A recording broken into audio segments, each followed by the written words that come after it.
अच्छा, तीसरे टर्न पे होता है।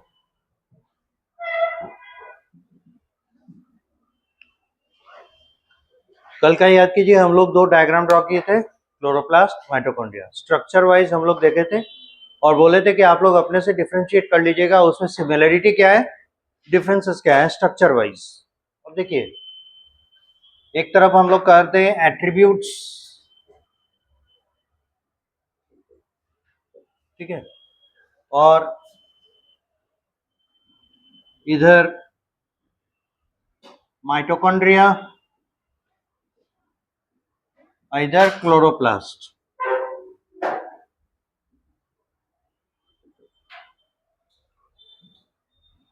तो जितने संभव हो सकते हैं हम लोग दोनों के बीच में डिफरेंसेस और सिमिलरिटी जो भी हो, यानी कंपेयर कर रहे हैं।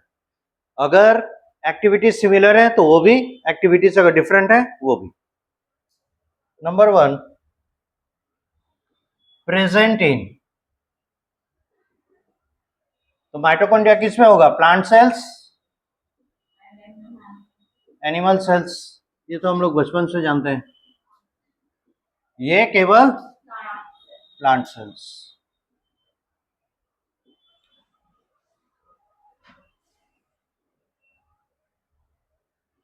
कलरफुल पिगमेंट या फोटो पिगमेंट,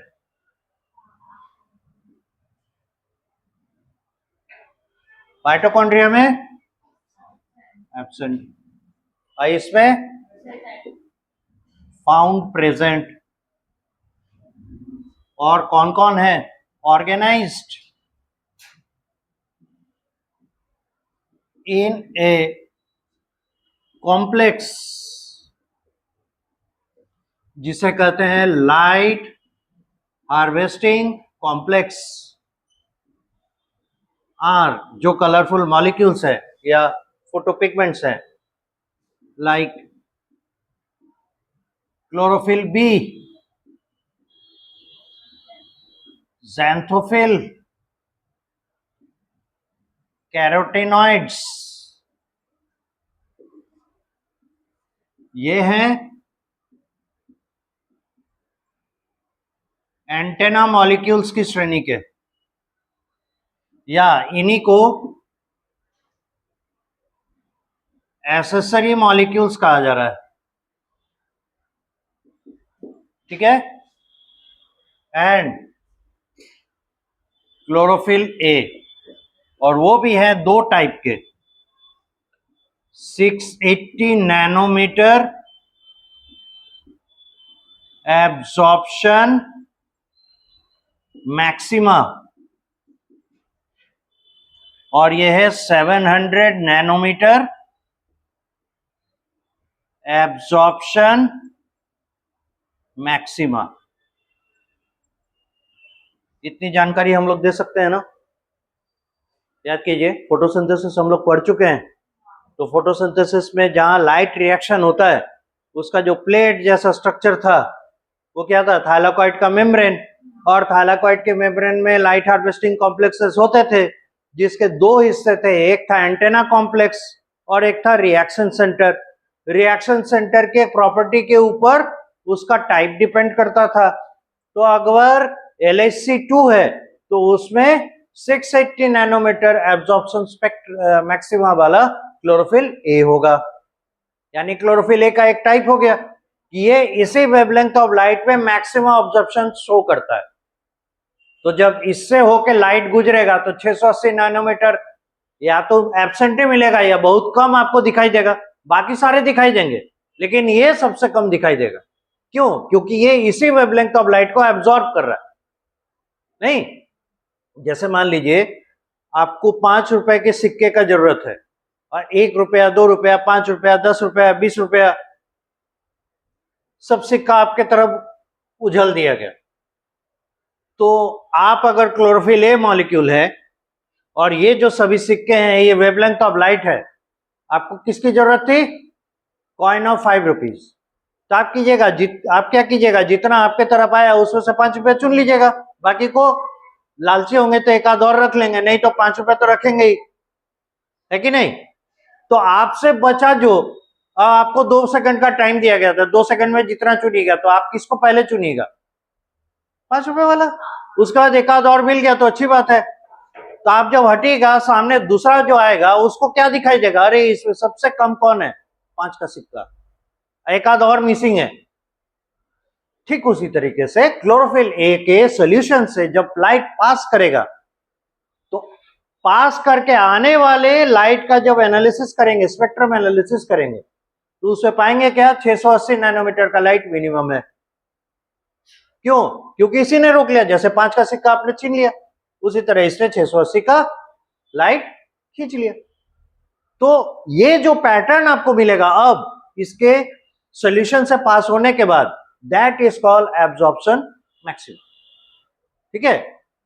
तो वो पैटर्न किसके लिए? क्लोरोफिल ए के लिए किस वेवलेंथ पे है? 680।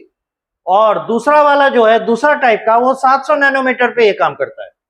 मतलब ये अलग ही है, इसको 2 रुपए का सिक्का ज्यादा चाहिए तो उसको ले लिया। ठीक है? तो बात समझ रहे हैं ना क्या होने वाला है? और इस बेसिस पे इन दोनों के बीच में हम मॉलिक्यूलर डिसिमिलरिटी काउंट करते हैं, दोनों के बीच में अंतर करते हैं, फर्क करते हैं। समझ में आया? तो इतनी बातें हम लोग किसके आधार पे कहे?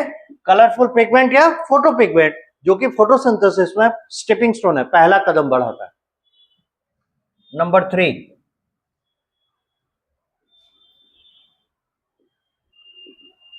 the kind of gases absorbed and evolved। तो इसमें माइटोकॉन्ड्रिया में एब्जॉर्प्शन किसका होगा? यानी यूज ऑक्सीजन। इवोल्यूशन किसका होगा? Carbon dioxide. भाई ऑक्सीजन डिपेंडेंट रेस्पिरेशन का माध्यम है, तो ऑक्सीजन लेगा, कार्बन डाइऑक्साइड छोड़ेगा, और इसका ये एब्जॉर्प्शन करेगा किसका? CO2। और इवोल्यूशन करेगा किसका? O2। जस्ट अपोजिट, रिवर्स हो गया। उसके बाद देखिए ओवरऑल रिएक्शन माइटोकॉन्ड्रिया के द्वारा जो दिया जा रहा है, यानी साइटोप्लाज्म प्लस माइटोकॉन्ड्रिया मिलकर जो दे रहा है, C6H12O6 plus 6O2 giving us 6CO2 plus 6H2O, और इसका 6CO2 plus 6H2O giving us C6H12O6 plus 6O2। और इसी इक्वेशन से ये प्रूफ हो रहा है कि देखिए भाई साहब, ऑक्सीजन LHS में यूज हो गया, कार्बन डाइऑक्साइड RHS में निकल गया।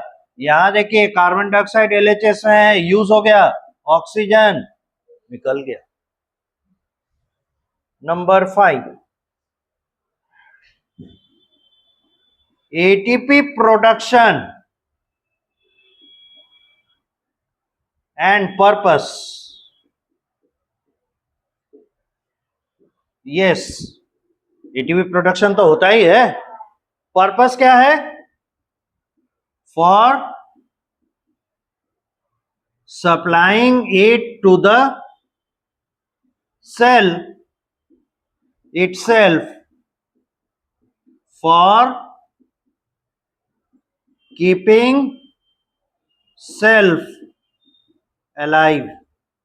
कहने का मतलब है for supplying to the cell itself, cell खुद को सप्लाई करने के लिए ये एटीपी इसके यहां बना रहा है ताकि खुद को जिंदा रख सके। क्लोरोप्लास्ट इसका दूसरा मतलब है। यस, एटीपी जनरेट तो होता है, पर अगर फोटोसिंथेसिस अच्छे से पढ़ें तो उस एटीपी का यूज कहां है?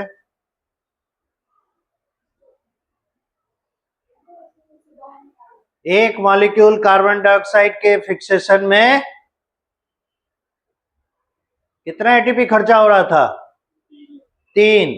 2 एक जगह पे, एक जगह पे। 2 का यूज कहां था?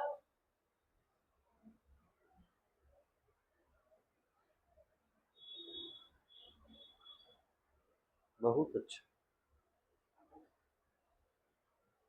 नहीं भी उतना आ रहा है। ओवरऑल बता दीजिए एटीपी कहां खर्च हो रहा है, किस साइकिल में?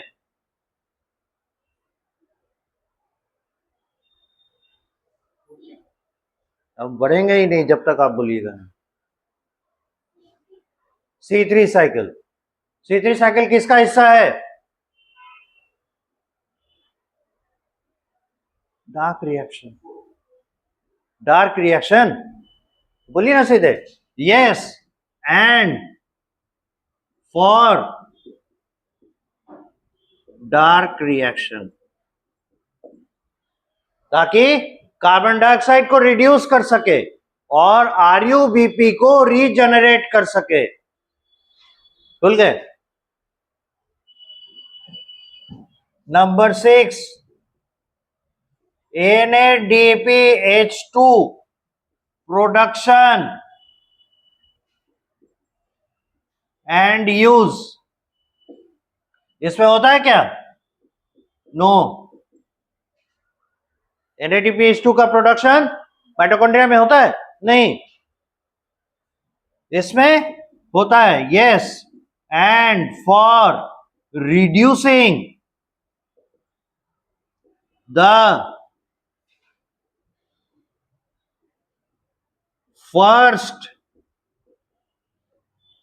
Stable compound of C3 cycle, जो कि 3-फॉस्फो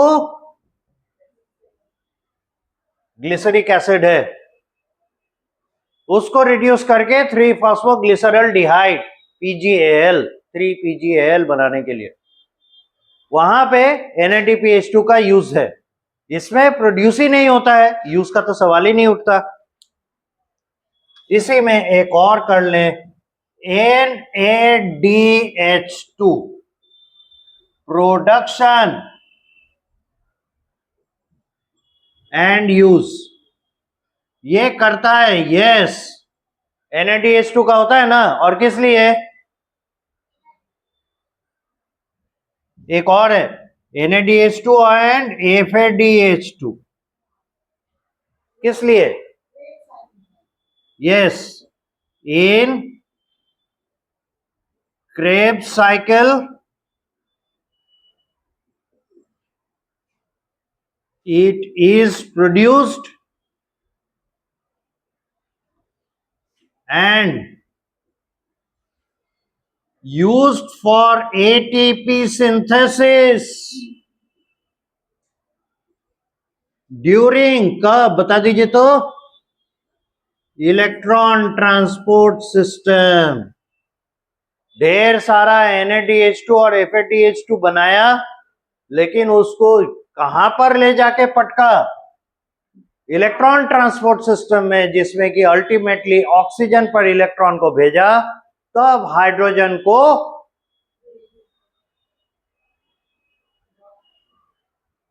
किसमें कन्वर्ट किया?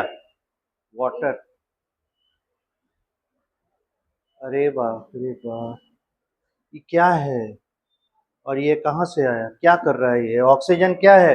पढ़े नहीं है फोटो, ये रेस्पिरेशन में ultimate electron accepted is the oxygen, और इसको जब ऑक्सीडाइज करेगा तो इसमें से हाइड्रोजन जो खुल के निकलेगा उसको कौन लेकर जाएगा? यही ले जाएगा, तभी ना ये आया एग्जिस्टेंस में। ओवरऑल रेस्पिरेशन को समझे नहीं है क्या? तो ये क्या करेगा? एटीपी प्रोडक्शन की ओर जाएगा बाय इलेक्ट्रॉन ट्रांसपोर्ट सिस्टम, और उससे किस साइकिल से या किस प्रोसेस से ये काम करेगा? That is ETS, electron transport system. इसमें होगा क्या? नहीं, ये सब कार्यक्रम इसमें नहीं चलता। यहां तक नोट कीजिए।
न्यूक्लियस को हम लोग ब्रेन ऑफ द सेल कहते हैं।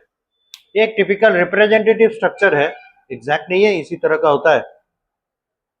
देखिए न्यूक्लियस का बाउंड्री है और वो बाउंड्री है इसका मेम्ब्रेन। मेम्ब्रेन दो मेम्ब्रेन से बना हुआ है, डबल मेम्ब्रेनस स्ट्रक्चर है। डबल मेम्ब्रेनस स्ट्रक्चर और हम लोगों को क्या क्या मिला है? Mitochondria and chloroplast. हाँ, एक चीज आप लोगों के साथ डिस्कस करना था। देखिए तो मेम्ब्रेन से बना हुआ माइटोकॉन्ड्रिया भी है, मेम्ब्रेन से बना हुआ क्या कहते हैं क्लोरोप्लास्ट भी है, मेम्ब्रेन से बना हुआ गोल्जी भी है, मेम्ब्रेन से बना हुआ ईआर भी है, वैक्यूल्स है, लाइसोसोम्स हैं। दोनों में इन दो ग्रुप को, मतलब कि हम लोग एंडोमेम्ब्रेन सिस्टम में, जो हम कहना चाह रहे हैं एंडोमेम्ब्रेन सिस्टम में माइटोकॉन्ड्रिया और क्लोरोप्लास्ट को क्यों नहीं शामिल करें? Any valid reason? मेम्ब्रेन से ही तो बने।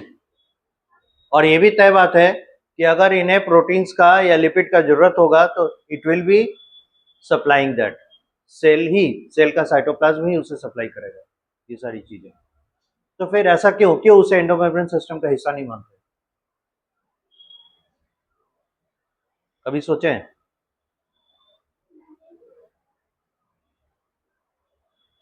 उसका कारण है, जब इवोल्यूशन पढ़ेंगे तो आपको पता चलेगा कि यूकैरियोटिक सेल्स जो थे उन लोगों ने, मतलब उन सेल्स ने किसी तरह से किसी बैक्टीरिया को एनगल्फ कर दिया, निगल लिया। ठीक है, निगलने के बाद फिर क्या हुआ? वो बैक्टीरिया बाद में जाके इसी यूकैरियोटिक सेल का हिस्सा बन गया, इसके साइटोप्लाज्म। और इसमें क्लोरोप्लास्ट भी है, इसमें माइटोकॉन्ड्रिया भी है। ऐसा इसलिए हुआ क्योंकि दोनों एक दूसरे को कोऑपरेट कर रहे थे, दोनों एक दूसरे को सपोर्ट कर रहे थे। सेल, यूकैरियोटिक सेल के साइटोप्लाज्म को और न्यूक्लियस को, है ना, माइटोकॉन्ड्रिया सपोर्ट करने लगा और माइटोकॉन्ड्रिया को जो चीजें चाहिए थी वो सेल का साइटोप्लाज्म उसे सप्लाई कर दे रहा। इस तरीके से दोनों कोहैबिटेंट में आ गए और ये सिम्बायोसिस क्रिएट हो गए। तो जो यूकैरियोटिक सेल माइटोकॉन्ड्रिया को क्लच में लिया, कैच किया, वो आगे चल के एनिमल सेल्स कहलाए।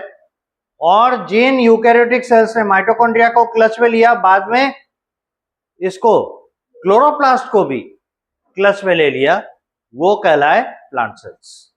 तो अकॉर्डिंगली वो अपने आप को डिवाइस कर लिए और वो प्लांट ग्रुप और एनिमल ग्रुप में कन्वर्ट हो, ऐसा माना जाता है।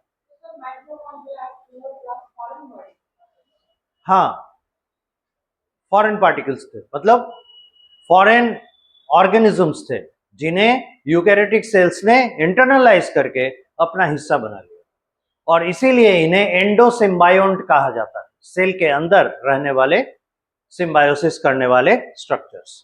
दूसरी चीज आप गौर कीजिएगा, दोनों के बारे में हम लोग ये जानते हैं कि माइटोकॉन्ड्रिया में और क्लोरोप्लास्ट दोनों में डीएनए होता है, इसका अपना आरएनए होता है, अपना राइबोसोम होता है, और इसका जो राइबोसोम है वो 70s टाइप राइबोसोम है। And these are enough indications कि ये पहले बैक्टीरिया थे, ये पहले प्रोकैरियोटिक सेल्स थे। ठीक है, अब देखिए माइटोकॉन्ड्रिया का जो डीएनए है वो भी सर्कुलर डीएनए है, क्लोरोप्लास्ट का डीएनए वो भी सर्कुलर डीएनए है, और बैक्टीरिया का डीएनए ये भी सर्कुलर डीएनए है। तो DNA is the genetic material, और इतना स्ट्रक्चरल सिमिलैरिटी मिलना ये प्रूव करता है कि हो ना हो प्रोकैरियोटिक ओरिजिन का स्ट्रक्चर है, नंबर 1। नंबर 2, इन दोनों को, माइटोकॉन्ड्रिया और क्लोरोप्लास्ट दोनों को कहा जाता है सेमी ऑटोनोमस ऑर्गेनेल। एक कॉमन पॉइंट है। रीजन क्या है? इन दोनों में डिवाइडिंग कैपेसिटी है। जब जरूरत पड़ता है, जैसे मान लीजिए हम एक्सरसाइज ज्यादा करने लगे तो शुरुआती दौर में क्या होगा? मेरे मसल्स में पेन होगा। रीजन क्या है? ऑक्सीजन यूज करने के लिए ऑक्सीजन सफिशिएंट सप्लाई नहीं है, नंबर 1। और नंबर 2, इसमें उतने माइटोकॉन्ड्रिया है नहीं कि हमको उतना एनर्जी सप्लाई करे, इसलिए हमारा हाथ जल्दी ही एग्जॉस्ट हो जाएगा या पैर जल्दी एग्जॉस्ट हो जाएगा। पर जब ये रेगुलर फीचर बन जाएगा, हम उसी तरह का हेवी वर्क करने लगे, धीरे धीरे धीरे धीरे क्या होगा? इसको सिग्नल मिलेगा और ये माइटोकॉन्ड्रिया अपने नंबर बढ़ा लेंगे हमारे मसल्स में। तो जब नंबर बढ़ा लेगा तो एनर्जी प्रोडक्शन ज्यादा करेगा, लंबे समय तक कर पाएगा, इस तरीके से क्या होगा, हमारा मसल्स एडेप्टेड हो जाएगा हेवी वर्क के लिए। इसीलिए कहते हैं अगर आप फिट और हेल्दी रहना चाहते हैं तो आपको कुछ फिजिकल वर्क करना चाहिए। अगर आपके पास वैसा कुछ नहीं स्कोप है तो आप एटलीस्ट एक्सरसाइज जरूर कीजिए ताकि आपके मसल्स ट्यून रहे, नहीं तो आप जल्दी एग्जॉस्ट हो जाएंगे। एनीवे, सो उसी तरीके से देखिए जो क्लोरोप्लास्ट है वो भी डिवाइड करता है, and as per the requirement, plants के लीव्स की जैसे रिक्वायरमेंट है उस हिसाब से नंबर ऑफ क्लोरोप्लास्ट बढ़ते हैं। ठीक है, फॉर एग्जाम्पल डीम लाइट है, डीम लाइट है तो कम अगर क्लोरोप्लास्ट है तो सफिशिएंट फूड सिंथेसिस नहीं कर पाएगा, तो फिर वो क्या करता है, नंबर ऑफ क्लोरोप्लास्ट बढ़ा लेगा। इससे क्या होगा, फोटोसिंथेसिस का रेट बढ़ जाएगा और सेल को या प्लांट को जितना फूड रिक्वायरमेंट था वो कंपनसेट हो जाएगा। ठीक उसी तरीके से जैसे हम हाई ऑल्टीट्यूड में चले जाते हैं तो ऑक्सीजन अवेलेबिलिटी क्या हो जाता है, कम। तो वैसे स्थिति में क्या होता है, ऑक्सीजन डिलीवर करने के लिए आरबीसी का नंबर बढ़ा देते हैं ना, कि भाई हमारे ट्रांसपोर्टर्स अगर बढ़ जाएंगे ऑक्सीजन सफिशिएंट हो जाएगा। उसी तरीके से जब डिम लाइट हो गया तो रेट ऑफ फोटोसिंथेसिस गिरने लगेगा, तो शुगर प्रोडक्शन घट जाएगा। तो वैसी स्थिति में क्या करें, क्लोरोप्लास्ट बढ़ा दो, तो सभी मिलकर जब शुगर बनाने लगेंगे रिक्वायरमेंट ऑफ शुगर मैच करने लगेगा प्रोडक्शन के साथ। तो इस तरीके से ट्रिगर पॉइंट होना चाहिए जिसके वजह से क्लोरोप्लास्ट अपना नंबर बढ़ा सके, माइटोकॉन्ड्रिया अपना नंबर बढ़ा सकते। तो पॉइंट क्या है, ये दोनों अपना नंबर बढ़ाते हैं by what method, by division. उनके अंदर डिवाइडिंग कैपेसिटी होती। और आप फिर जानकर ताज्जुब करेंगे कि माइटोकॉन्ड्रिया और क्लोरोप्लास्ट का मोड ऑफ रेप्लिकेशन जो है वो बाइनरी फ्यूजन। जैसे बैक्टीरिया बाइनरी फ्यूजन करता है उसी तरह ये भी बाइनरी फ्यूजन करते हैं। तो ये एनफ एविडेंसेस हैं ये प्रूफ करने के लिए कि ये माइटोकॉन्ड्रिया और क्लोरोप्लास्ट पहले कोई प्रोकैरियोटिक सेल था, किसी तरीके से ये इंटरनलाइज हो गया और यूकैरियोटिक सेल के अंदर का हिस्सा बन गया। समझ गए? इस तरीके से ये दोनों क्या है, सेमी ऑटोनोमस। अब है क्या सेमी ऑटोनोमस का है, इसलिए कि इसको कुछ चीज के लिए, कुछ एक्टिविटीज के लिए डिपेंड करना पड़ता है न्यूक्लियस पे। सभी चीजों के लिए इंडिपेंडेंट नहीं है। जैसे हम अभी कहे आपको कि अपना प्रोटीन बना सकता है, अपना डीएनए है, आरएनए है, अपना राइबोसोम है, क्यों नहीं बनाएगा, बिल्कुल बनाएगा, लेकिन सभी प्रोटीन नहीं बना सकता। तो उसके लिए न्यूक्लियस पे डिपेंडेंसी, न्यूक्लियस आरएनए बना कर देगा अपने क्रोमोसोम के मदद से, डीएनए के मदद से, आरएनए प्रोटीन सिंथेसिस करेगा। और याद है बताए थे कि जिसको जहां जरूरत होगा गोल्जी कॉम्प्लेक्स उसको पैकेज करके ट्रांसपोर्ट करके आएगा प्रोटीन, और उसमें टारगेट क्लोरोप्लास्ट और माइटोकॉन्ड्रिया भी होते हैं। तो गोल्जी बॉडी पैकेज करके मॉडिफाई करके उस प्रोटीन को यहां ट्रांसफर करके, तो ये प्रूफ करता है कि ये कुछ हद तक डिपेंडेंट है न्यूक्लियस के ऊपर। एक तो डिपेंडेंसी दिख गया, दूसरा जब सेल डिवाइड कर रहा होगा, सेल डिवीजन जब हम लोग पढ़ेंगे वो बात सामने आएगी, जब सेल डिवाइड करेगा, सेल डिवीजन होगा, तब ना माइटोकॉन्ड्रिया ना क्लोरोप्लास्ट दोनों में से कोई डिवाइड नहीं कर पाएगा। उसके डिवीजन पर स्टॉप लग जाएगा, फुल स्टॉप, अभी नहीं करना है। सेल डिवाइड हो जाए उसके बाद अपना नंबर बढ़ाइएगा, नॉट नाउ। ये क्या हुआ, न्यूक्लियस कंट्रोल कर रहा है इसकी एक्टिविटी को, न्यूक्लियस सप्लाई कर रहा है इसका रिक्वायरमेंट, न्यूक्लियस कंट्रोल कर रहा है इसकी एक्टिविटी को। इसका मतलब क्या होगी, ये आजाद नहीं है, स्वाधीन नहीं है, इसकी कुछ डिपेंडेंसी है न्यूक्लियस के ऊपर। That is why it is semi autonomous organism. समझ गए? Both are, this is the reason why semi autonomous organism. ये आप अपने से नोट कर लीजिएगा, ये छूट गया है पॉइंट्स। अब देखिए न्यूक्लियस बता रहे थे, इसके दो दो मेम्ब्रेन, जैसे माइटोकॉन्ड्रिया में देखे, क्लोरोप्लास्ट में देखे डबल मेम्ब्रेनस है, ये भी डबल मेम्ब्रेनस है, लेकिन अंतर है इसका जो दोनों मेम्ब्रेन है ये कंपैरेटिवली परमिएबल नहीं है, अलाउ नहीं करता है भाई आओ अंदर जाके बस जाओ, नो, नॉट एट ऑल। तो ट्रांसपोर्ट कैसे होगा, मटेरियल अंदर जाना है बाहर आना है, कैसे होगा? जैसे एक ट्रांसपोर्ट के बारे में तो अभी अभी आप लोग जाने कि आरएनए बनता है कहां, जहां डीएनए होगा, डीएनए कहां रखता है सेल, यूकैरियोटिक सेल?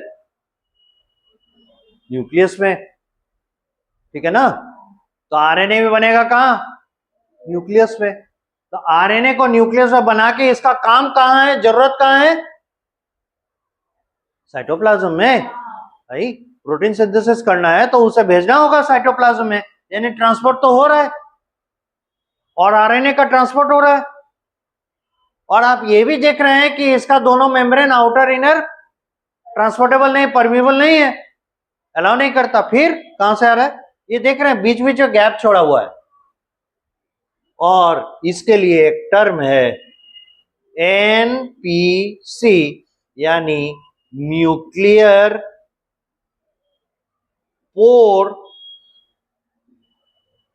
कॉम्प्लेक्स। इसके लिए टर्म है न्यूक्लियर पोर कॉम्प्लेक्स, एनपीसी। और ये न्यूक्लियर पोर कॉम्प्लेक्स बहुत ही रेगुलेटेड स्ट्रक्चर है। इसमें ढेर सारे प्रोटीन्स, प्रोटीन फाइबर्स स्पोक की तरह लगे रहते हैं जो इसके ओपनिंग को बढ़ाते घटाते हैं, और ये बहुत सिलेक्टिव होता है। ऐसा सिलेक्टिव है, एक ड्रॉप भी, एक ड्रॉप तो बहुत बड़ी बात हो गई, मतलब एक मॉलिक्यूल भी साइटोप्लाज्म का इनके अनुमति के बिना बाहर नहीं जा सकता, अंदर नहीं आ सकता, या इनके अनुमति के बिना न्यूक्लियोप्लाज्म का एक मॉलिक्यूल भी बाहर नहीं जा सकता। सोचिए, न्यूक्लियोप्लाज्म और साइटोप्लाज्म दोनों ही काफी डेंस फ्लूइड है, can flow, but it is stopping that, fluid को रोके हुए। इससे आप अंदाजा लगा सकते हैं कि ये नेटवर्क ऑफ प्रोटीन्स कितने कोऑर्डिनेटेड होंगे।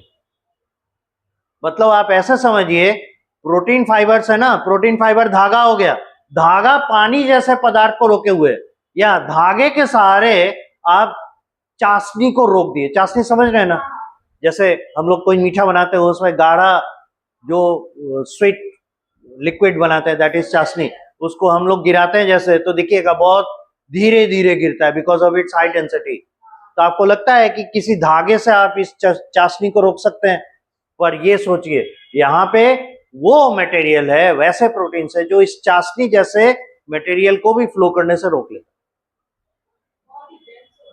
डेंस तो है, पर ये कितना कोऑर्डिनेटेड नेटवर्क है। और सोचिए, जब इसको जरूरत पड़ता है तो उसी नेटवर्क के थ्रू आरएनए को अलाउ करता है बाहर जाने के लिए, पर साइटोप्लाज्म को अंदर आने नहीं देता और न्यूक्लियोप्लाज्म को बाहर जाने नहीं देता। दोनों के बीच में बाउंड्री बना के रखा है ना? So this is the beauty of this nuclear pore complex. दूसरा इंपॉर्टेंट चीज, एक तो ट्रांसपोर्ट आप देख लिया आरएनए का हो रहा है, दूसरा ट्रांसपोर्ट किसका होगा? तो देखिए, ये जो आप सर्कुलर स्ट्रक्चर, रफली सर्कुलर स्ट्रक्चर देख रहे हैं, इसे हम लोग नाम देते हैं न्यूक्लियोलस। और टिपिकली हम लोग जब डायग्राम ड्रॉ करते हैं तो एक न्यूक्लियस में एक ही न्यूक्लियोलस दिखाते हैं, पर सच्चाई ये है यूकैरियोटिक सेल्स में एक से अधिक न्यूक्लियोलस हो सकते हैं, एक से अधिक। तब बोलिएगा ऐसा क्यों? तो पहले ये जान लें न्यूक्लियोलस है क्या। ये वो जगह है जहां पे राइबोसोम सिंथेसिस होता है। तो nucleolus is the ribosome manufacturing factory in the cell. ये बना कहां? न्यूक्लियस में। और पाया कहां जाता है? ये देखिए, ये सब जो ग्रैन्यूल्स देख रहे हैं, ये ग्रैन्यूल्स है क्या? राइबोसोम। तो सोचिए जरा, बना अंदर, दिख रहा है बाहर, कहां से आया होगा तभी ना। So this will also be transported out from the nucleus to the cytoplasm and so that it can get attached at the surface of ER when it is passing through the nuclear pore complex. So NPC is the one which is transporting out the the ribosome and the RNA. ठीक है, ये इसका transport हो गया। Nucleoplasm की खासियत आप शुरू में ही जानते हैं कि protoplasm is equal to cytoplasm plus nucleoplasm, दोनों मिलकर प्रोटोप्लाज्म बनता है जो कि लिविंग पार्ट ऑफ सेल है ना। तो ये वो इंपॉर्टेंट रोल प्ले करता है। दूसरा, ये जो फ्लूइड है न्यूक्लियस का, जिसे हम न्यूक्लियोप्लाज्म कह रहे हैं, अच्छा कभी भी नहीं सुनिएगा न्यूक्लियोप्लाज्म को लिक्विड ऑफ न्यूक्लियस कहते हुए, साइटोप्लाज्म को कभी नहीं सुनिएगा लिक्विड ऑफ सेल कहते हुए। फ्लूइड, रीजन जानते हैं? What is fluid? Fluid is that which can flow, so they are quite viscous but still they can flow, that is why they are liquid, sorry they are fluid। Gases को भी fluid कहते हैं, जानते हैं? पढ़ेंगे आप लोग physics में, फ्लूइड डायनामिक्स में, उसमें लिक्विड और गैस दोनों का बस यही है। गैस में जो इंटरमॉलिक्यूलर फोर्सेस हैं वो मिनिमम लेवल पे होते हैं, और सॉलिड्स में इंटरमॉलिक्यूलर फोर्सेस मैक्सिमम लेवल पे होते हैं, इंटरमीडिएट रहता है लिक्विड। तो यही डिफरेंस हो जाता है। इसीलिए देखिएगा डिग्री ऑफ फ्रीडम जो आप हीट पढ़ेंगे उससे मिलेगा, उसके बाद फिर आपको कोलिजन और क्या कहते हैं उसको, आरएमएस वेलोसिटी ऑफ गैसेस, ये सब एक्सेट्रा एक्सेट्रा मिलेगा। केमिस्ट्री में भी मिलेगा, फिजिक्स में मिलेगा, तो कई जगह पे आपको ये सारी चीजें कॉमन मिलेंगी। एनीवे, सो यहाँ देखिए ये फ्लूइड इसलिए कहला रहे हैं क्योंकि ये फ्लो कर सकता है, ठीक है। इसके स्टेट के बारे में इसी से अंदाजा लगा सकते हैं कि ये काफी डेंस होगा, विस्कस होगा। नाउ इस न्यूक्लियोप्लाज्म का एक इंपॉर्टेंट फीचर तो देख लिए कि ये न्यूक्लियस को कंटेन कर रहा है, राइबोसोम मैन्युफैक्चरिंग का साइट दे रहा है, और तो और आरएनए प्रोडक्शन का साइट दे रहा है। पर आरएनए का प्रोडक्शन कर कौन रहा है? डीएनए। और डीएनए कहां दिख रहा है? डीएनए यहां फ्री नहीं दिख रहा है, ये प्रोटीन्स के साथ ऑर्गेनाइज होता है। और याद कीजिए शुरुआती दौर पे जिस दिन हम लोग प्रोकैरियोट और यूकैरियोट के बीच में अंतर कर रहे थे, तो वहां बताए थे कि यूकैरियोटिक क्रोमोसोम्स जो होते हैं उसमें डीएनए और जो प्रोटीन पाया जाता है उसको ऑर्गेनाइज करने के लिए that protein is histone protein. तो इसमें जो आपको यहाँ फाइबर जैसे दिख रहे हैं जिन्हें क्रोमेटिन फाइबर्स कर रहे हैं, ये दरअसल डीएनए है और ऑर्गेनाइज्ड है with the help of histone proteins, ठीक है। लेकिन अभी न्यूक्लियस रेस्टिंग स्टेज में है, अभी डिवीजन की ओर नहीं गया है, इसीलिए पूरा छूट दिए हुए है इसके अपने क्रोमोसोम को, जैसे चाहे वैसे रहे, तो पूरी तरीके से फैल के रह रहा है। एक एस्टिमेशन के मुताबिक अगर एक ह्यूमन बॉडी के सभी क्रोमोसोम को बाहर निकाल दिया जाए, सभी क्रोमोसोम मतलब जितने सेल्स हैं सभी सेल्स में से क्रोमोसोम निकाल लीजिए, है ना। जैसे एक सेल में कितना होगा? 46 क्रोमोसोम होगा ना। इस तरह से मान लेते हैं 2 करोड़ सेल है, तो 2 करोड़ गुना 46 क्रोमोसोम उतना हो जाएगा। तो इतने क्रोमोसोम्स को एंड टू एंड बांध के अगर आप धागा बनाते हैं तो इसकी लंबाई जानते हैं कितनी होगी? इतनी लंबाई होगी जो कि यहां से चांद और चांद से पृथ्वी तक लौटने का लंबाई होता है। यानी यहां से चांद का दूरी उसका double will be the length of chromosome that a human body carries। तो आप इससे अंदाजा लगा सकते हैं कि ह्यूमन सेल के न्यूक्लियस में कितना लंबा लंबा धागा पड़ा हुआ है।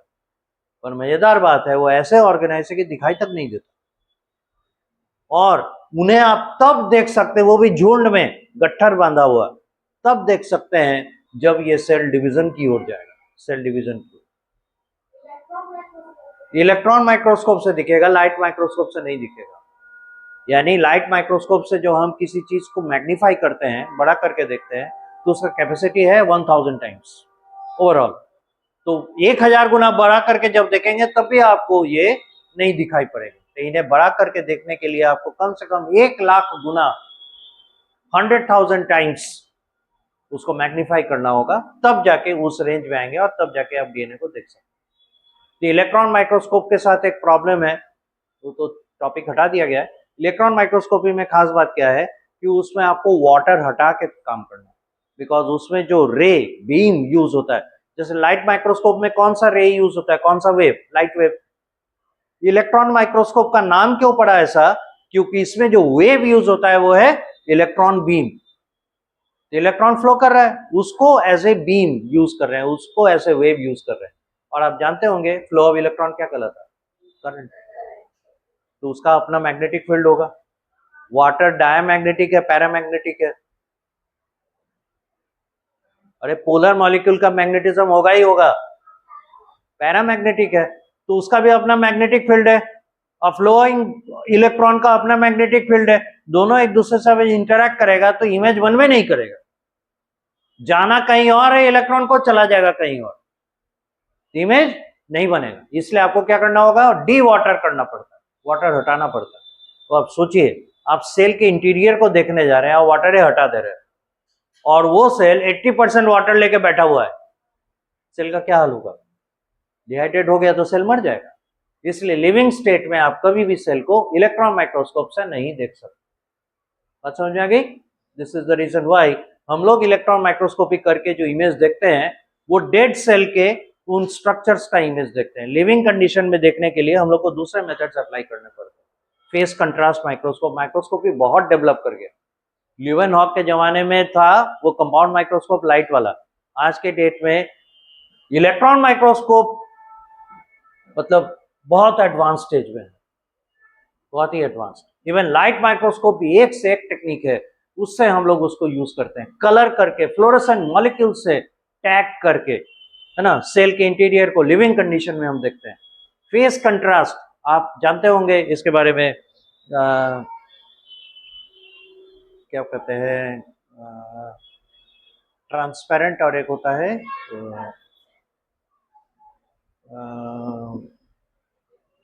रिफ्रैक्शन। रिफ्रैक्शन जानते हैं? Refractive index. रिफ्रैक्टिव इंडेक्स को वेरी करा के हम लोग सेल के इंटीरियर को देख सकते हैं कि एंजाइम काम कैसे कर रहा है, ये मॉलिक्यूल फंक्शन कैसे कर रहा है, वो देख सकते हैं। तो माइक्रोस्कोपी ये फील्ड बहुत डेवलप हुआ है। तो उससे जाके फिर हम लोग समझ पाए कि एक्चुअली में लिविंग कंडीशन में सेल में क्रोमोसोम्स किस तरीके से रहते हैं, और सेल जब डिवाइड कर रहा होगा उस समय कैसे रहेगा। एनीवे, सो ये जो क्रोमेटिन फाइबर्स आप देख रहे हैं ये क्या है? दरअसल डीएनए मॉलिक्यूल्स है, ऑर्गेनाइज्ड है with the help of histone proteins, but अभी ये फुल्ली एक्सपेंडेड फॉर्म में है ना, इसमें ऐंठन बहुत कम है, इसीलिए वो ऐसे पतले धागे की तरह नजर आ रहा है, राइट। तो न्यूक्लियस की क्या क्या प्रॉपर्टीज हम लोग लिख सकते हैं? लिखिए जरा। Following are the characters of nucleus. Diagram तो हो गया?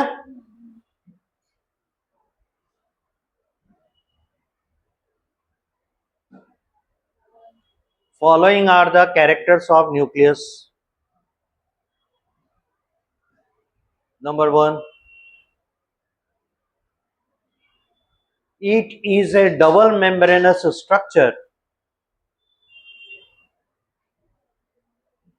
It is a double membranous structure. It is a double membranous structure without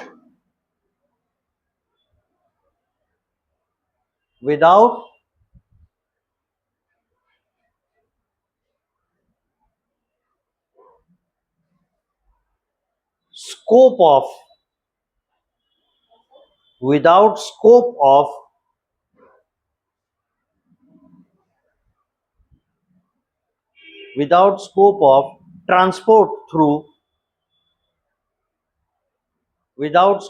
transport through full stop. Second point, transport through nucleus is possible.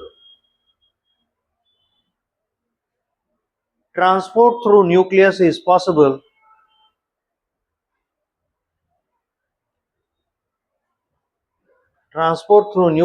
possible through the gaps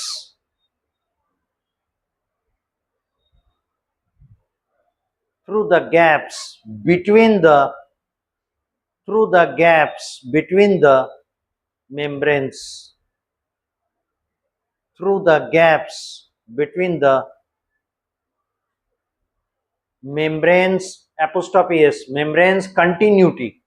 ये देख रहे हैं ना, यहां तक आया, फिर इसमें गैप आ गया, तो ये क्या हुआ, कंटिन्यूटी के बीच में गैप है ना, ये कहना चाह रहे हैं.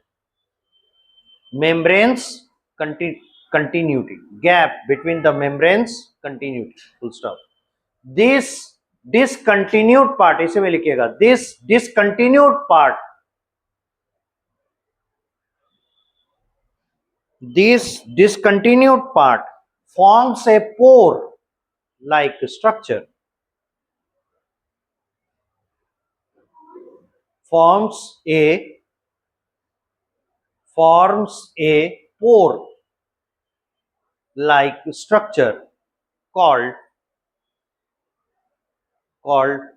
nuclear pore complex, short में NPC, nuclear pore complex, short में NPC.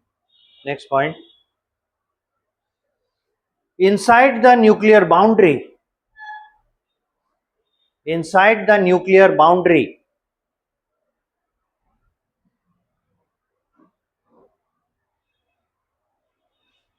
a fluid is present. अगले पॉइंट पे चल रहे हैं ना.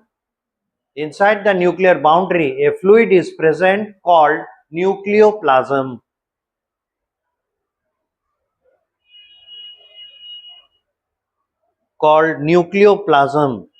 Which is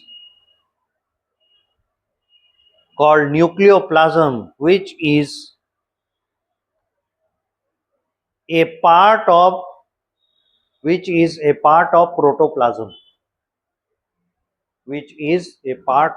protoplasm. अगला point, in the nucleus,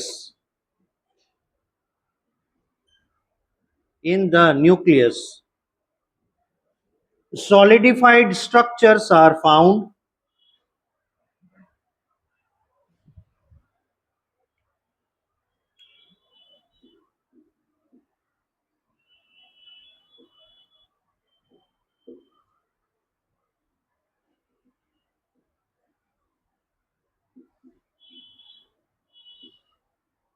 Solidified structures are found called nucleolar organizing complex या सेंटर. न्यूक्लियोलर organizing complex या center, commonly called as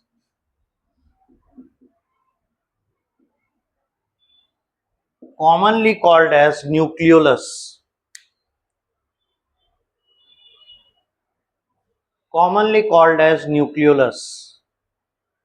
These are the sites of RNA production. These are the sites of ribosome production.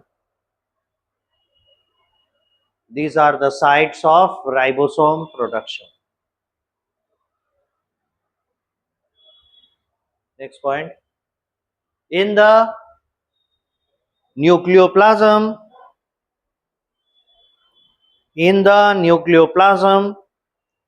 fine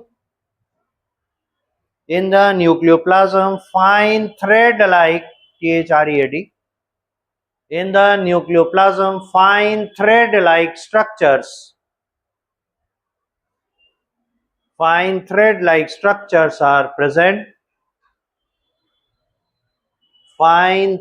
structures are present. Called chromatin fibers.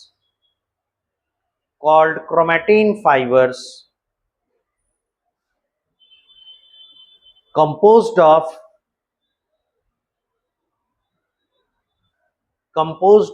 DNA,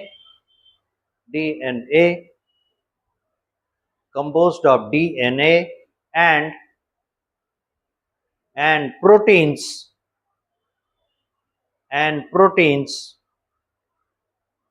especially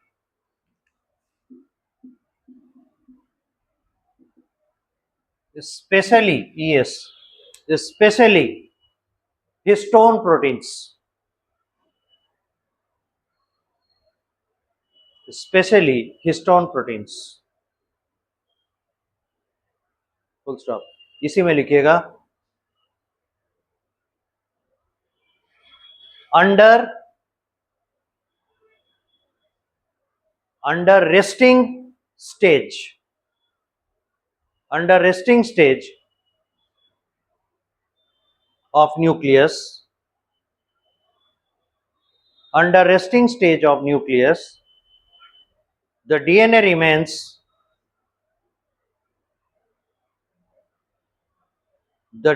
remains in its expanded form.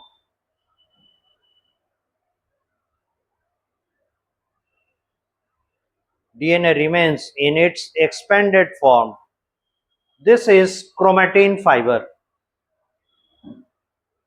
This is chromatin fiber. Full stop. इसी में लिखिएगा during cell division,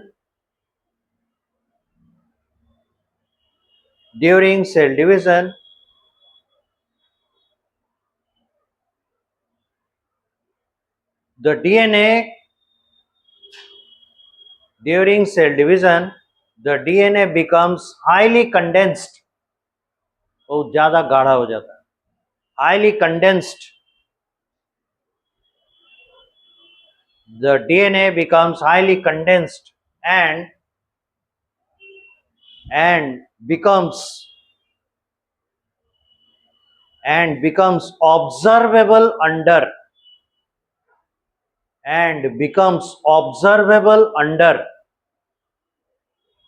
light microscope.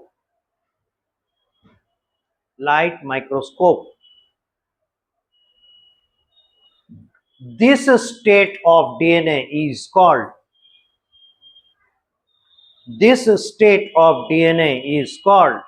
chromosome. This state of DNA is called chromosome. अब आ जाइए functions of nucleus. Functions of nucleus, अब यहां थोड़ा सा समझिए, बताइए तो ट्रांसपोर्ट तो न्यूक्लियस से होगा ना? तो ट्रांसपोर्ट मतलब क्या होता है? कुछ अंदर से बाहर की ओर गया, कुछ बाहर से अंदर की ओर आया, है ना? जो बनाया उसको बाहर भेजा और कुछ रॉ मटेरियल बाहर से अंदर मंगा लिया। तो सोचिए तो क्या बाहर की ओर भेजेगा? अभी देखें, राइबोसोम और आरएनए। Very good. और इनको बनाने के लिए मटेरियल तो बाहर से अंदर की ओर चाहिए। सबसे बड़ी बात, प्रोटीन कहां बनता है? साइटोप्लाज्म में। And enzymes are proteins. तो ये बना बाहर है, जरूरत पड़ रहा है अंदर में, कैसे आएगा? Through transport. ये मंगाएगा बाहर से रॉ मटेरियल्स, प्रोटीन्स एक्सेट्रा, और भेजेगा बाहर राइबोसोम एंड आरएनए। ये पहली चीज हो गई। दूसरे फंक्शन में देखिए, तो अभी आपको बोले हैं, देखिए जब सेल डिवीजन होता है, न्यूक्लियस बिकम सो पॉजेसिव कि ये सब काम को बंद करवा के सेल डिवीजन की ओर फोकस करता है। कौन कर रहा है? न्यूक्लियस सेल डिवीजन की ओर फोकस कर रहा है। तो ये क्या कर रहा है? पूरे के पूरे सेलुलर मशीनरी को कंट्रोल कर रहा है ना। इसीलिए ये क्या हो गया? Guardian of the cell, brain of the cell, जो कहिए हार्ट ऑफ द सेल, या रेगुलेटर ऑफ द सेल, जैसे आप कहें, बहुत सारे नाम इसको दिए जा सकते हैं। लिखिए functions. Number 1, it controls cell division. It controls cell division.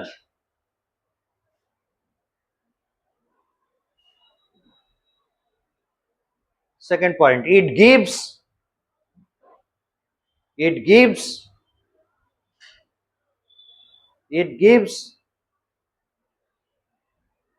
chromosomal DNA. It gives chromosomal DNA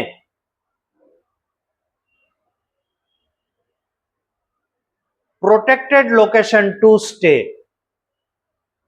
It gives chromosomal DNA protected location to stay. समझ गए? तीसरा, RNA is produced here. यही RNA का प्रोडक्शन होता है. RNA is produced here. Next, in nucleus,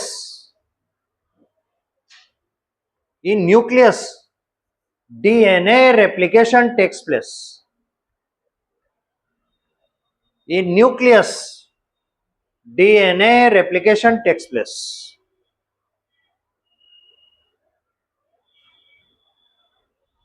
In nucleus, DNA replication takes place.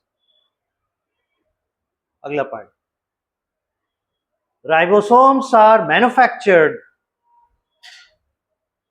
Ribosomes are manufactured here in the nucleolus. Ribosomes are manufactured here in the nucleolus. Next point, transport through nucleus takes place. Transport through nucleus takes place by NPC. पहले ही लिख चुके हैं, nuclear pore complex. Transport through nucleus takes place by NPC. Full stop. इसी में लिखिएगा RNA and ribosomes. RNA and ribosomes are transported out. RNA and ribosomes are transported out to the cytoplasm, and proteins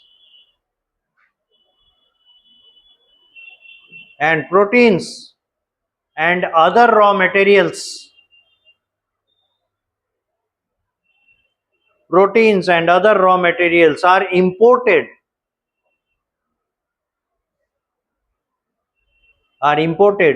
from cytoplasm. ठीक है? So that's all for the nucleus. अब एक चीज देखें, इतना हम लोग क्रोमोसोम का तारीफ किए हैं, डीएनए का तारीफ किए हैं कि ये इसका जेनेटिक मटेरियल है. सेल डिवीजन के दौरान दिखता है, ऐसे बेचारा फैला हुआ रहता है और क्रोमेटिन फाइबर की तरह दिखता है. फिर तो देखिए, ये रहा क्रोमेटिन फाइबर. ठीक है, जिसमें एक स्पेशल पॉइंट हम लोग को दिखाई पड़ता है, इसे कहते हैं सेंट्रोमेयर. ठीक है, अब होता क्या है, ये जो एरोज दिख रहे हैं छोटे छोटे, ये बता रहा है कि ड्यूरिंग सेल डिवीजन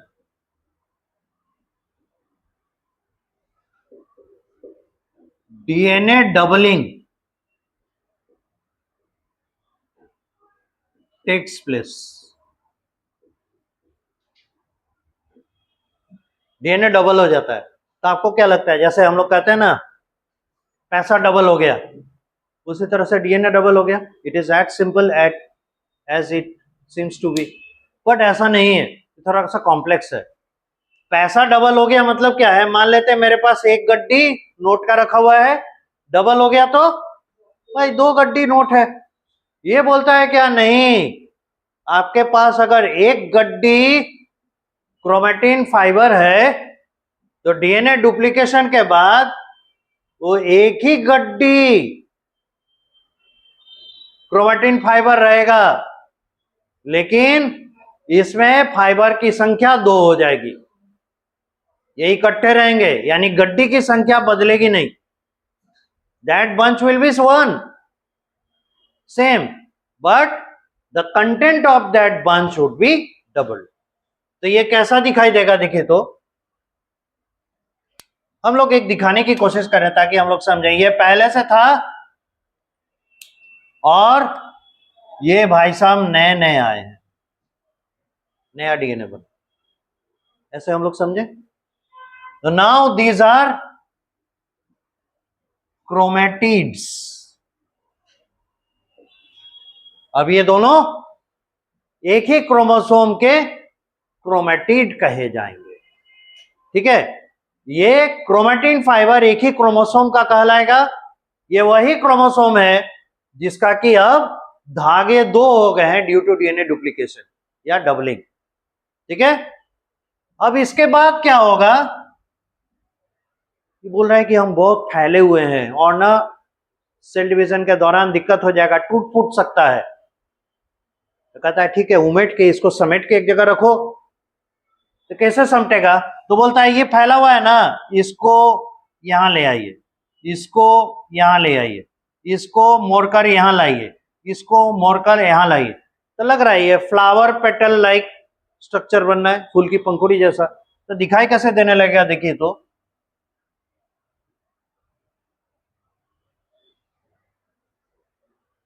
मुड़ गया, ऐसे हो गया। उसी तरह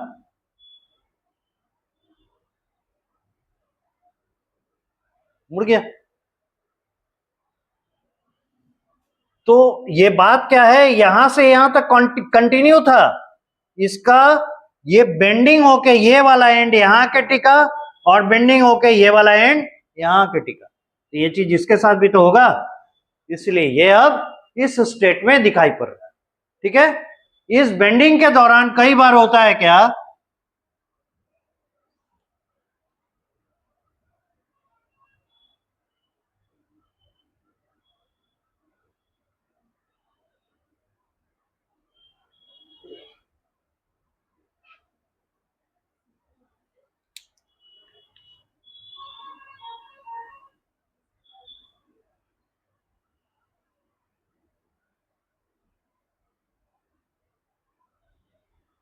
ऐसे हो जाता है, किनारे के साइड में बल्ब नजर आने लगता है, यानी थोड़ा सा उबड़ा हुआ सा रहता है। तो इन्हें कहते हैं सैटेलाइट।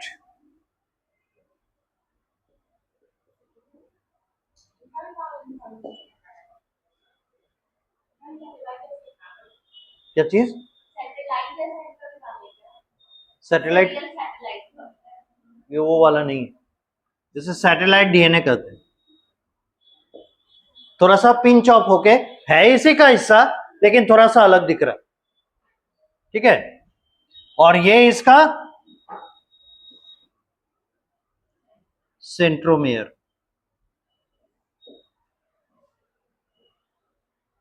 तो देखिए, इसे अब डिफाइन करने के लिए क्या कहते हैं, इसको कहते हैं एक आर्म, वन आर्म,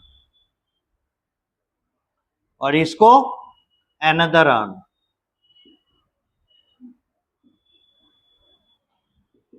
तो दो आर्म इसमें दिखाई पड़ते हैं, और ये जो आर्म है इनके लेंथ के ऊपर इस क्रोमोसोम का टाइप डिपेंड करता है, ठीक है। तो देखिए, on the basis of length of the arms which are decided by, कौन कर रहा है decide, position of the centromere, decided by the position of the centromere.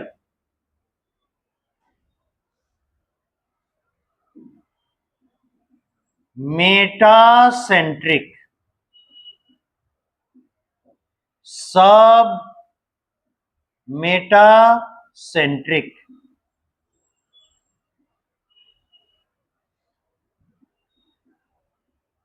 Acrocentric, telocentric, ये 4 टाइप में क्रोमोसोम है ना डिवाइड हो जाते हैं या डिस्टिंग्विश होते हैं, दिखाई पड़ते हैं। यहां तक नोट कीजिए। इधर इधर इधर मेटासेंट्रिक में क्या होगा,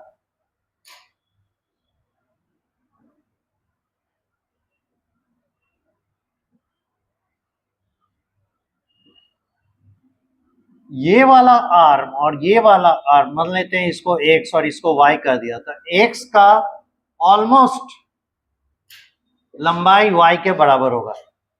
ये आर्म एक्स है और ये आर्म, ये कोई मतलब यूनिवर्सल नोटेशन नहीं है, जस्ट समझने के लिए।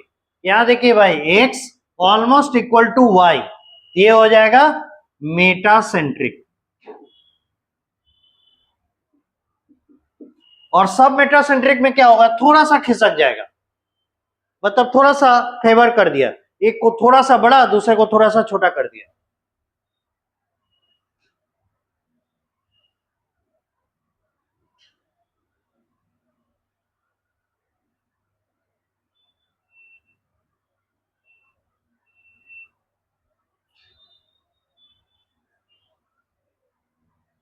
ये एक्स है, दिस इज वाई। बहुत ज्यादा छोटा हो गया क्या, थोड़ा सा छोटा करना है।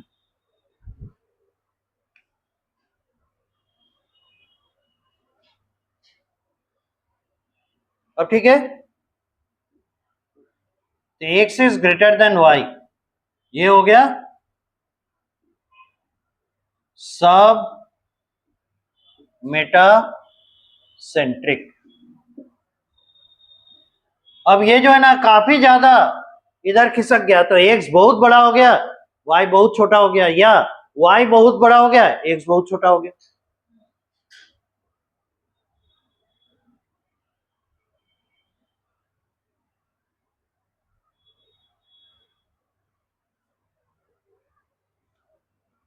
X is much bigger than Y, ये हो गया एक्रोसेंट्रिक।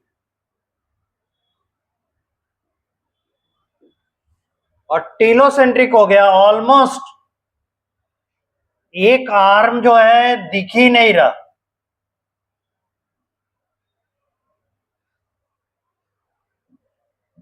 ये x is much much much bigger than y, as y is almost absent. This is telocentric. पर इन चारों से एक बात तो आपको समझ में आ रही होगी, the reference point in a chromosome, the reference point in a chromosome is the centromere, और इसी सेंट्रोमेयर को हम लोग इसीलिए कहते हैं प्राइमरी कॉन्स्ट्रिक्शन। इसीलिए सेंट्रोमेयर को, चूंकि ये इतना इंपॉर्टेंट है कि क्रोमोसोम के लिए एक रेफरेंस पॉइंट बन रहा है ताकि हम उसे डिफाइन कर सकें, ये कहलाता है प्राइमरी कॉन्स्ट्रिक्शन। और ये देख रहे हैं ना सैटेलाइट डीएनए पिंच ऑफ होकर थोड़ा सा बाहर की तरफ फैला हुआ है, इसे हम लोग इसीलिए कहते हैं secondary constriction.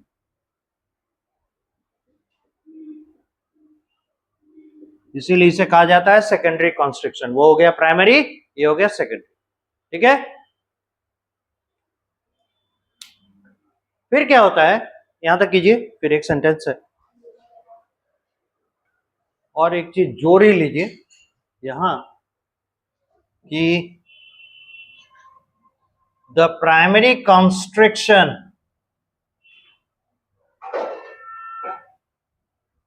that is centromere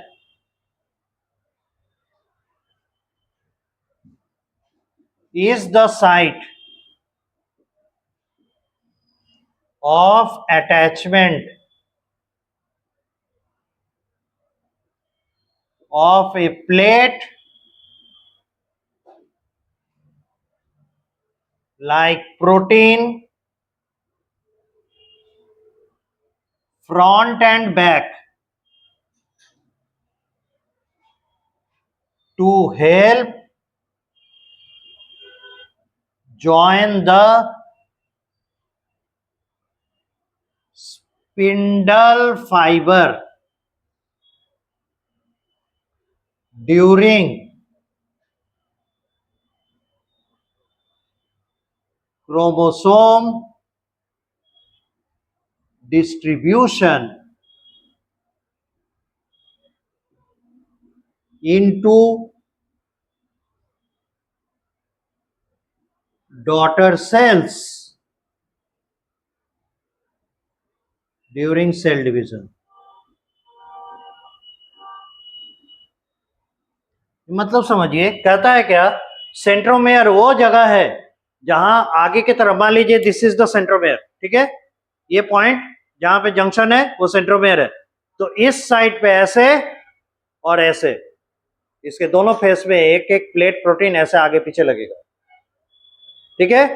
कारण क्या है, उस तरफ से आने वाला स्पिंडल फाइबर इस तरफ के, है ना, प्लेट प्रोटीन से जुड़ेगा, और इधर से आने वाला स्पिंडल फाइबर इस तरफ के काइनेटोकोर वाले प्लेट से जुड़ेगा, ठीक है।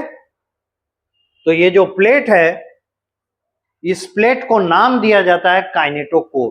ये जो प्लेट प्रोटीन है, इस प्लेट प्रोटीन का नाम है काइनेटोकोर। यहां लिखे है ना, primary constriction that is centromere is the site of attachment of A plate like protein. ये जो आप लिखे हैं यहां, प्लेट लाइक प्रोटीन, इसी को कहा जाता है काइनेटोकोर, ठीक है, इसी को कहा जाता है काइनेटोकोर। और काइनेटोकोर का काम क्या है, सेल डिवीजन के दौरान क्रोमोसोम को बराबर बराबर दोनों सेल में बांटने के लिए ये फंक्शन करता है। तो एक सेंट्रोमेयर पे कितने काइनेटोकोर होंगे, 2, एक फ्रंट साइड एक back side. That's all from this chapter.